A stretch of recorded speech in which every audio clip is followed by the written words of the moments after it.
Federal government just failed in the Senate by a vote of 54 to 44. That's basically the same vote as yesterday, with one of the yeses not showing up and one of the noes not showing up. So I begin the Week in Review with John Ellis, editor-in-chief of News Items, the daily newsletter Monday through Friday and once on the weekend that everyone I know that reads that is actually smart and informed. John Ellis, this shutdown, what do you make of it? I think the Democrats are getting killed. What do you think? A major opportunity, which is that they could have said, okay, we'll go along with a continuing resolution. We'll resolve the health care issue in the months to, in the next 2 or 3 months.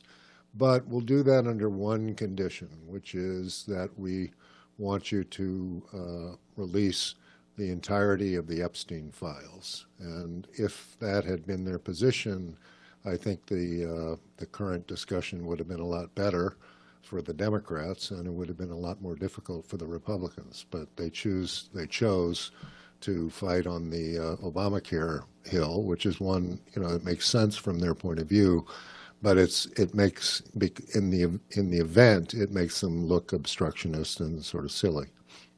Oh, the polling lag on this will be next week. But I think, though, do you have an over-under on when the Democrats will cave? Because they will cave. I guess next week, right? I mean, it depends, weirdly, it depends on what their numbers show, the polling numbers show. But I would suspect that it would happen next week just because the longer it goes on, the worse they look. So. Well, let's move to number 2, the New York Times poll on democracy and whether or not people have faith in it. What are the bottom line of numbers on that poll, John Ellis?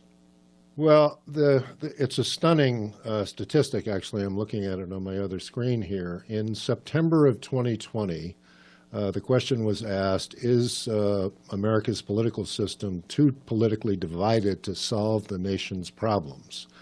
And the answer yes was 42%, and the answer no was 51%. So a bare majority, thought that the political system could still address the nation's problems.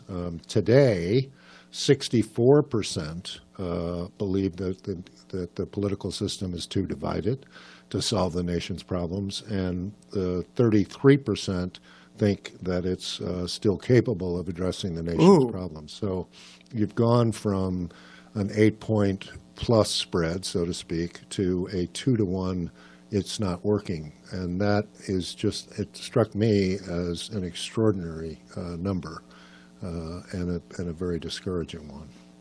It's as bad as the confidence in the media. Gallup got a new poll out. This is item number 3 from News Items this week. Basically, a quarter of Americans trust the media, maybe 28%. We're down to that low. Yeah, I'm looking at the things at the sheet here, and 28% express, quote, a great deal, end quote, or, quote, a fair amount, end quote, of trust in newspapers, television, and radio to report the news fully, accurately, and fairly.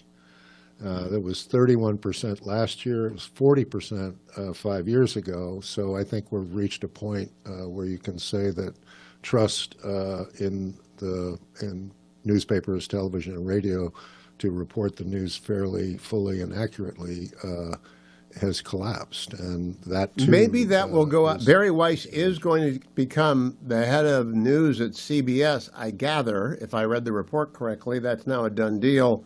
We'll see if that turns trust in CBS around.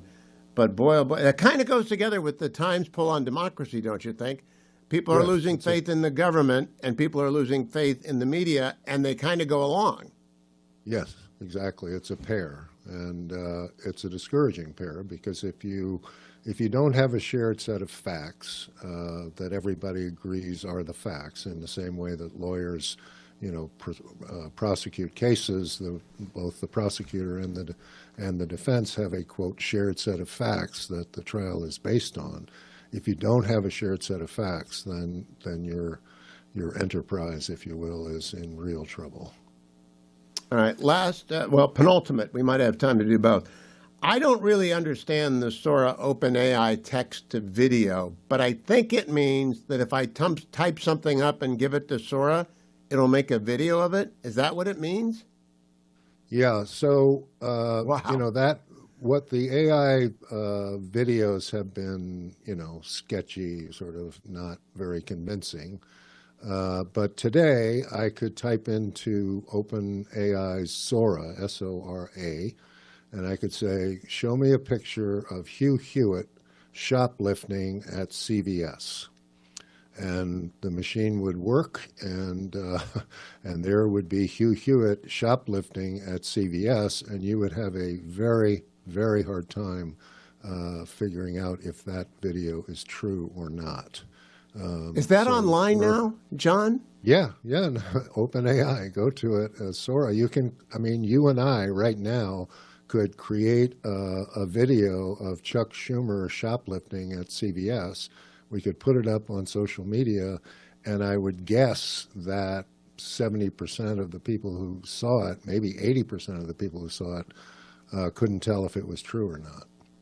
Now, do you think that goes back to the loss of trust in media? Because I don't believe anything I see on any social media platform that is not edited, meaning Fox.com, CNN.com, New York Times, Wall Street Journal, anything that's not it, I don't believe it until I've truthed it because people can make stuff up on AI. Do you think that's contributing to the loss of faith in media?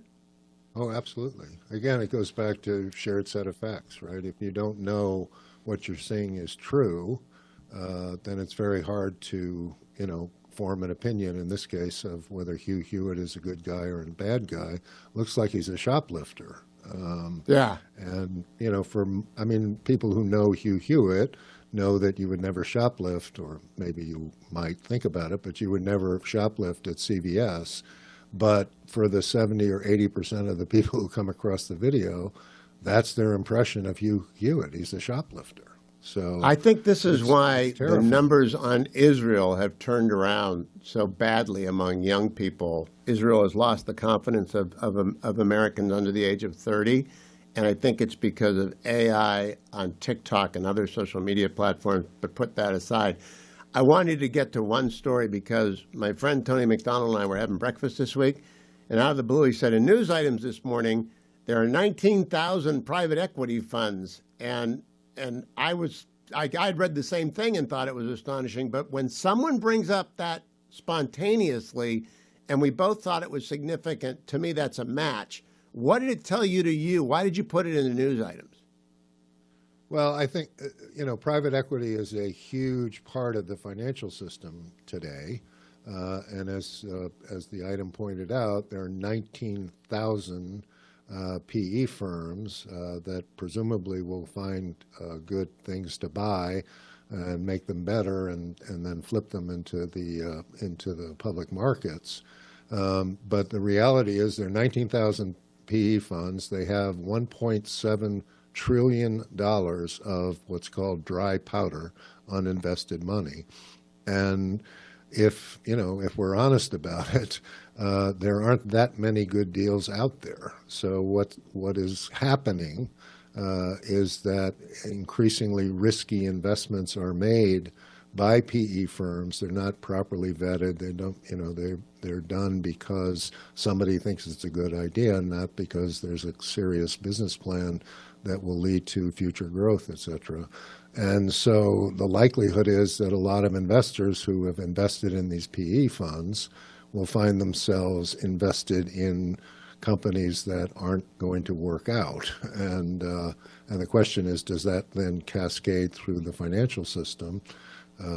Maybe, we don't When know. you were reading that item and condensing it for news items, do you remember how many there were 10 years ago or 20 years ago? Because 19,000 seems to be an astonishingly large number.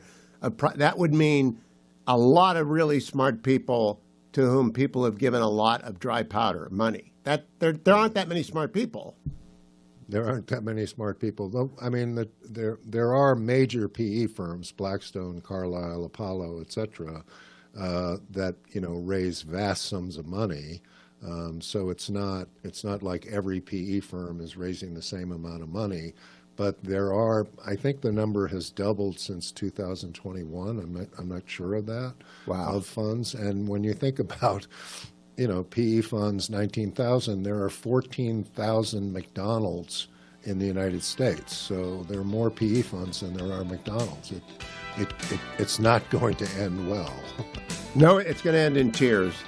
You'll have hamburgers, but you're not going to have that many PE funds. Correct. John Ellis of News Items, thank you. Always an interesting way to begin our Friday. If you're not a subscriber to News Items,